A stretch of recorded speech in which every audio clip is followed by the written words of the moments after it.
Mobil dinas polisi tabrak pengendara hingga tewas di Jatim, diduga milik Polres Sumeneb.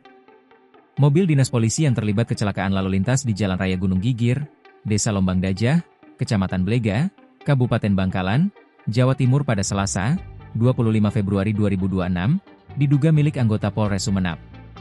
Kasih Humas Polres Bangkalan, Ibda Agung Intama, mengatakan bahwa saat ini petugas masih melakukan pemeriksaan untuk mengetahui penyebab kecelakaan tersebut.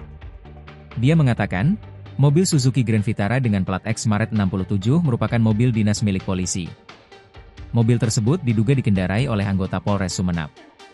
Sebelumnya, berdasarkan sumber yang enggan disebutkan namanya, mengatakan bahwa mobil tersebut melaju dari Sumeneb hendak menuju ke Polda Jatim, Surabaya untuk menghadiri rapat. Sementara itu, dari arah depan melintas sepeda motor matic dengan plat S5165IC yang dikendarai oleh S, 42, asal Kabupaten Tuban. Dua kendaraan tersebut diduga adu banteng dan mengakibatkan S meninggal dunia. Selain itu, sumber tersebut mengatakan, mobil dengan plat X Maret 67 diduga dikemudikan oleh sopir dan berisi salah satu pejabat utama, PJU, dari Polres di Madura. Pengemudi diduga mengantuk hingga berjalan terlalu ke kanan dan menabrak pemotor. Dalam rekaman video warga, terlihat mobil itu terguling di sisi kanan bahu jalan.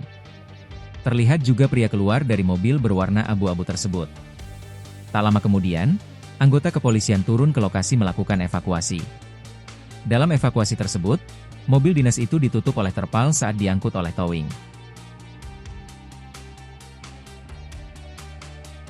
Download Tribun X sekarang, menghadirkan lokal menjadi Indonesia.